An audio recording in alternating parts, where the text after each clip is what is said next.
एक गांव में आरती नाम की महिला अपने बेटे कल्लू के साथ रहा करती थी। एक दिन आरती जब सोकर उठी तो उसने देखा उसका बहू बेटा कहीं बाहर जाने की तैयारी कर रहे थे। कल्लू बेटा, सुबह सुबह बहू को लेकर कहाँ जा रहे हो? हम ये गांव छोड़कर जा रहे हैं माँ। गांव छोड़कर जा रहे हो? कहना क्या चाहते हो? आपसे कितनी बार कहा था माँ जी, इस मकान को बेच दीजिए, मगर आपको हमसे ज्यादा अपने मकान से प्यार है। बहू, इस मकान में मेरे पति की यादें जुड़ी हुई हैं, मेरे बेटे का बचपन जुड़ा है, भला मैं इस मकान को कैसे छोड़ सकती हूँ? अगर आप नहीं बेच सकती तो आप यहीं पर रहिए, अकेली। मैं इस गांव के माहौल में इन जाहिलों के साथ नहीं रह सकता, इसीलिए मैं अपनी पत्नी के साथ हमेशा हमेशा के लिए ये गांव और ये घर छोड़कर जा रहा हूँ। मुझे अकेला छोड़कर मत जाओ बेटा, तुम्हारे सिवा मेरा इस दुनिया में है ही कौन? तुम मुझे अकेला छोड़कर चले जाओगे तो मैं किसके सहारे जीऊंगी? मुझे पता था माँ जी, आपके ड्रामे शुरू हो जाएंगे। इतना बोलकर कल्लू की पत्नी कल्लू की ओर देखकर बोली, अब चलिए, बस का टाइम होने वाला है। माँ जी को तो हमेशा आदत है रोने धोने की। कल्लू और उसकी पत्नी आरती को रोता छोड़कर चले गए। आरती बहुत देर तक अपने बेटे की याद में आंसू बहाती रही। दोपहर के समय आरती अपनी दोस्त सविता के पास चली गई। क्या हुआ आरती, तुम्हारी आंखों में आंसू क्यों?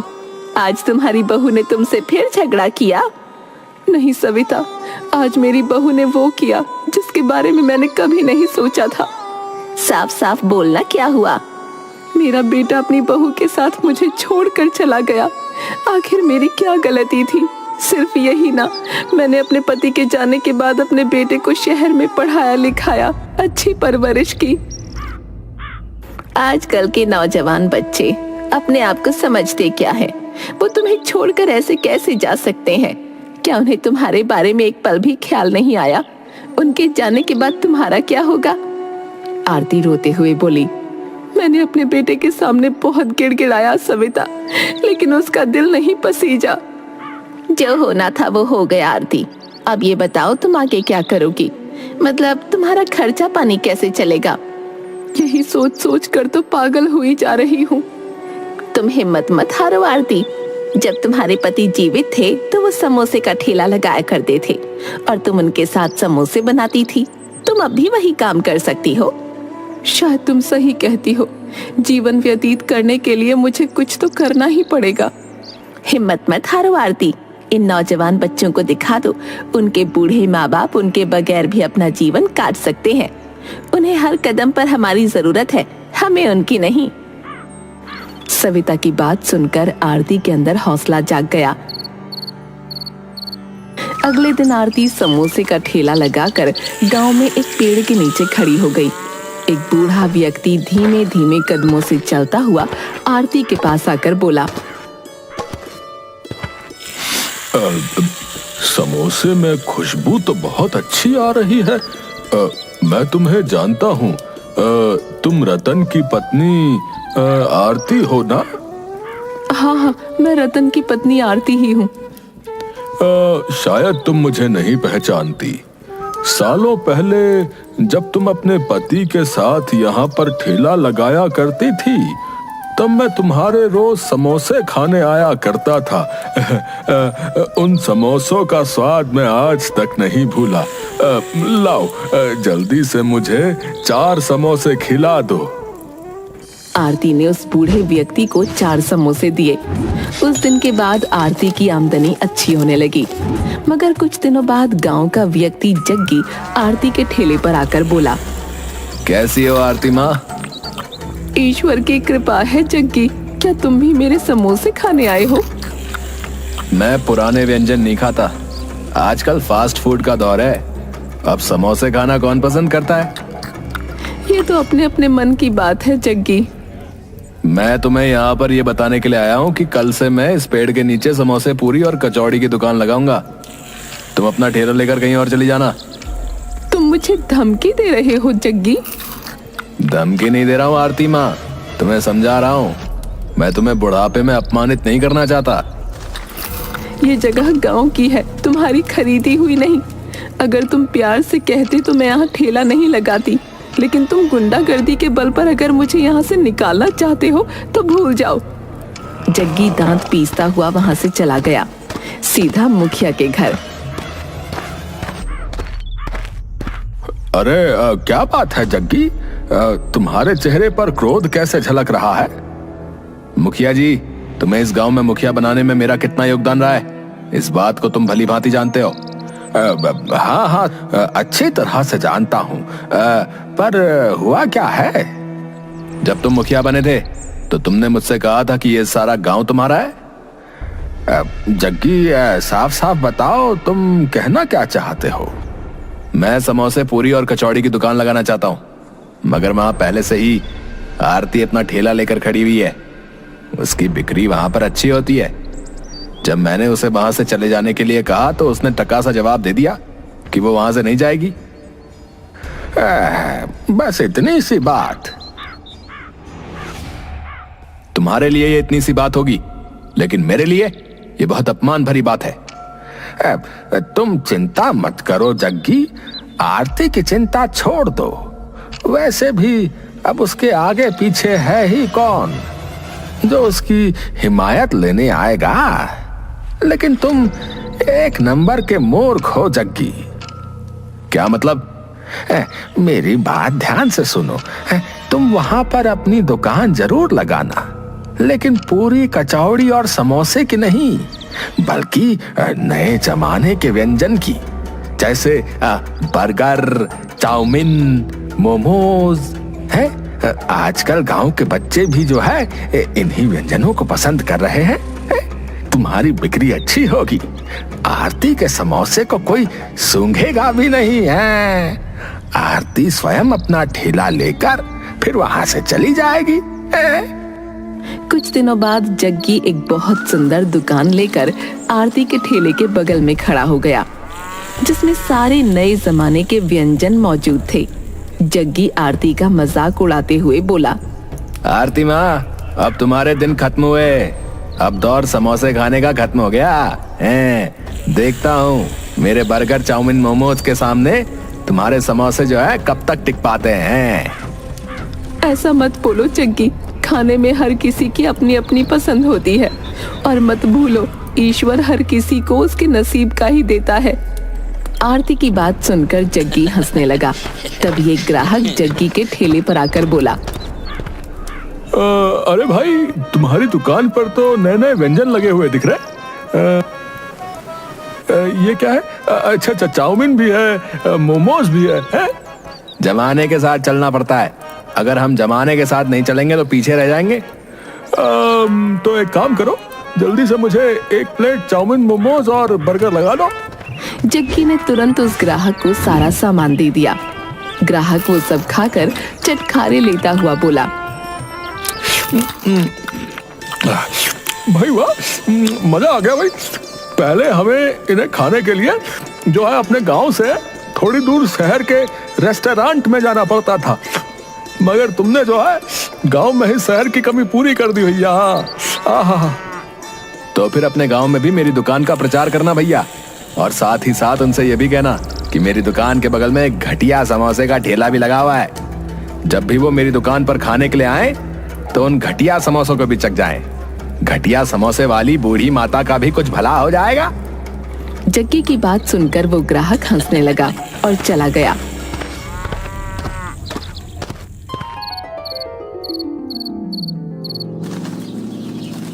कुछ ही दिनों में जग्गी के ठेले पर भीड़ लगने लगी और आरती के समोसे अब कोई नहीं खाता था। जग्गी ग्राहकों के सामने आरती के समोसे का मजाक उड़ाता रहता। एक दिन आरती क्रोधित होकर जग्गी से बोली, देखो जग्गी, तुम्हारी बिक्री से मुझे कोई एतराज नहीं, लेकिन तुम्हें इस तरह मेरे बनाए हुए समोसों का मजाक नहीं उड़ाना चाहिए। तुम जितनी मर्जी चाहे अपनी दुकान का प्रचार करो, लेकिन तुम्हें मेरे ठेले का दुष्प्रचार करने का कोई अधिकार नहीं। मूर्ख बुढ़िया, तू अभी भी नहीं समझी? क्यों बेशर्मों की तरह अब मेरी दुकान के बगल में ठेला लगाए हुए हैं? अरे तेरे समोसे अब कोई नहीं खाने वाला है।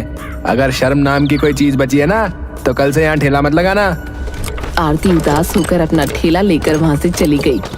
अगले दिन आरती ने अपना ठेला नहीं लगाया। वो आंखों में आंसू लिए गांव से थोड़ी दूर एक पेड़ के नीचे बैठकर फूट फूट कर रोने लगी। आप मुझे इतनी जल्दी छोड़कर क्यों चले गए? आपके जाने के बाद मैंने सोचा था मेरा बेटा मेरा सहारा बनेगा, मगर वो भी मुझे छोड़कर चला गया। तभी आरती के कंधे पर पीछे से किसी बुजुर्ग महिला ने हाथ रखा। तुम इतनी उदास क्यों हो बेटी? तुम इतना रो क्यों रही हो? आरती ने जैसे ही पलटकर देखा, उसके सामने एक 90 वर्षीय बुजुर्ग महिला खड़ी उसे ममता भरी नजरों से देख रही थी। तुम चाहो तो मुझसे अपने दिल की बात कर सकती हो बेटी, मुझे अपनी माँ समझो। आरती रोते हुए सारी घटना उस बुजुर्ग महिला को बताने लगी। अब आप ही बताइए माँ जी, मैं क्या करूं? सोचा था कि समोसे बनाकर अपना जीवन यापन करूंगी, मगर अब कोई मेरे समोसे भी नहीं खाता। नए प्रकार के व्यंजन मुझे बनाने नहीं आते। चिंता मत करो, मैं तुम्हें कुछ ऐसा बनाना सिखाऊंगी जिससे कोई भी उसे एक बार खाएगा तो वो स्वाद जीवन भर नहीं भूल पाएगा। आओ मेरे साथ। वो बुजुर्ग महिला आरती को गांव से थोड़ी दूर अपनी झोपड़ी में ले गई। उसकी झोपड़ी के अंदर तरह तरह के नए व्यंजन रखे थे। माँ, आपके घर के अंदर तो तरह तरह के व्यंजन रखे हैं। क्या आप अपने घर में अकेली रहती हो? सालों पहले मैं विदेश में बहुत प्रसिद्ध शेफ थी। मैंने कभी शादी नहीं की। मुझे नए नए खाने बनाने और खाने का बहुत शौक रहा है। अपने देश की याद मुझे यहाँ खींच लाई। मुझे तन्हाई अच्छी लगती है क्योंकि यहाँ पर कोई डिस्टर्ब करने वाला नहीं होता। आप मुझे कौन सा व्यंजन बनाना सिखाएंगी? मैं तुम्हें मैगी समोसा बनाना सिखाऊंगी। इतना बोलकर उस बूढ़ी महिला ने आटे में बहुत सारी मैदा मिक्स कर दी और आलू पीस कर उसके अंदर मैगी भर दी और तरह तरह के मसाले उसके ऊपर डाल दिए और आरती की ओर देखकर बोली, अब समोसों का आकार बनाकर इसे कड़वे तेल में तलो। आरती ने ठीक वैसा ही किया। कुछ ही देर में खुशबूदार मैगी समोसा बनकर तैयार हो गया। आरती मैगी समोसा खाकर बोली, ये तो बहुत स्वादिष्ट है। मुझे विश्वास था इस मैगी समोसे को और लोग भी पसंद करेंगे। अगले दिन आरती मैगी समोसे का ठेला लगाकर खड़ी हो गई। आरती खड़ी ही हुई थी कि तभी एक ग्राहक दौड़ता हुआ आरती के पास आकर बोला, अरे तुम्हारे समोसे में तो बहुत अच्छी खुशबू उठ रही है। ये कोई मामूली समोसा नहीं बल्कि मैगी समोसा है। मैगी समोसा? इस तरह के समोसे के बारे में तो मैंने कभी नहीं सुना। इसे एक बार खाकर तो देखो, उंगलियां चाटते रह जाओगे। तो देर किस बात की है? जल्दी से मुझे 2 समोसे दे दो। आरती ने उस ग्राहक को 2 समोसे पकड़ा दिए। समोसे खाकर ग्राहक चटखारे लेता हुआ बोला, आपकी मैगी समोसा खा के तो मजा ही आ गया। आहा। तभी वो ग्राहक जग्गी की दुकान के ग्राहकों से बोला, अरे माँ जी का मैगी समोसा खाकर देखो तुम लोग, चाउमीन मोमोज और बर्गर खाना भूल जाओगे। आहा। उस ग्राहक के कहने पर सभी ग्राहक आरती के समोसे खाने लगे। उन सभी को मैगी समोसे बहुत पसंद आए। अगले दिन से आरती के ठेले पर भीड़ लगने लगी। कुछ ही दिनों में आरती दूर दूर तक मैगी समोसे वाली के नाम से प्रसिद्ध हो गई। धीरे धीरे जग्गी की दुकान पर ग्राहक बहुत कम हो गए। एक दिन जग्गी क्रोधित होकर आरती से बोला, ये अच्छी बात नहीं है आरती माँ, तुमने मुझसे बदला लेने के लिए ये सब किया है ना? तुम्हारा दिमाग खराब हो गया है जग्गी, तुम अभी तक नहीं समझे। तुमने मुझे हराने के लिए नए व्यंजन बनाए और मैंने तुमसे अच्छे व्यंजन बनाकर लोगों को दिए, इतनी सी बात है। जग्गी क्रोधित होकर मुखिया के पास जाकर बोला, मुखिया जी, जल्दी से आरती का ठेला वहां से हटवाइए।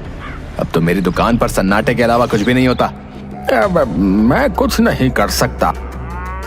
आरती के मैगी समोसा दूर दूर तक गांव में प्रसिद्ध है और तो और अब तो शहर के विधायक भी उसके मैगी समोसा खाने के लिए आते हैं। अगर मैं उसके खिलाफ कुछ भी करूंगा तो गांव में मेरे खिलाफ बगावत हो जाएगी भाई। जग्गी मुंह लटकाकर वहां से चला गया।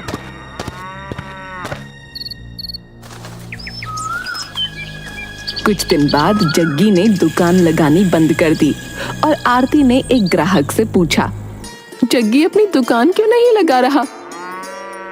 आपको पता नहीं है आरती जी, जग्गी की बहुत तबीयत खराब है और उसके इलाज में उसका काफी पैसा उठ चुका है। यहाँ तक कि उसका मकान भी गिरवी रखा हुआ है। ये तो बहुत बुरा हुआ। मैं जग्गी को देखने जरूर जाऊंगी। अरे आरती जी, जग्गी तो आपसे बहुत ज्यादा दुश्मनी रखता था, उसके बाद भी। वो उसका स्वभाव था, लेकिन मैं उसकी तरह कठोर स्वभाव की नहीं हूँ। आरती शाम को जग्गी के घर गई।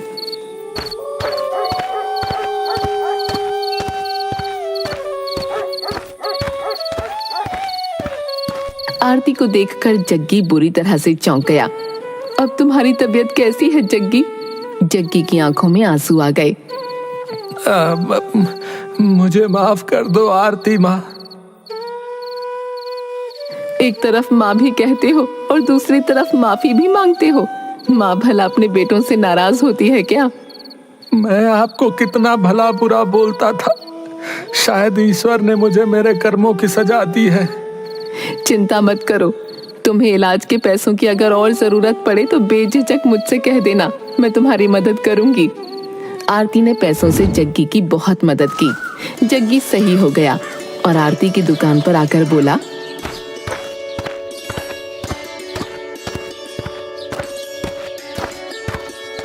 आरती माँ, आपने मेरे ऊपर इतने उपकार किए हैं, एक उपकार और कर दीजिए। मुझे अपने ठेले पर काम पर लगा लीजिए। आप इसके बदले में मुझे जितना भी मेहनताना देंगे मैं स्वीकार कर लूंगा। जग्गी की बात सुनकर आरती मुस्कुराने लगी। तभी उसने देखा कि उसका बेटा बहुत बुरी अवस्था में उसके पास आकर मुंह लटकाकर खड़ा हो गया। अरे कल्लू, तुम अकेले कैसे? बहू कहाँ है? आरती की बात सुनकर कल्लू रोने लगा। मुझे क्षमा कर दो माँ, आपकी बहू को मुझसे नहीं बल्कि मेरे पैसों से प्यार था। जब मेरे हालात बुरे हुए तो उसने किसी और के संग प्यार रच लिया। मैं अकेला पड़ गया। मैं बस आपसे आखिरी बार मिलने आया हूँ, आपसे क्षमा मांगने के लिए। ऐसा मत बोल बेटा। औलाद चाहे जितनी भी बुरी हो, लेकिन एक माँ के लिए वो हमेशा अच्छी रहती है। मैंने तुझे माफ कर दिया। बस मुझसे एक वादा कर, अब तू मुझे कभी छोड़कर नहीं जाएगा। मैं वादा करता हूँ माँ, अब मैं इस गांव को और तुझे कभी भी छोड़कर नहीं जाऊंगा। आरती का परिवार फिर से मिल गया। आरती आज भी मैगी समोसा बनाती है और उसका मैगी समोसा खाने के लिए विदेश तक से लोग आते रहते हैं।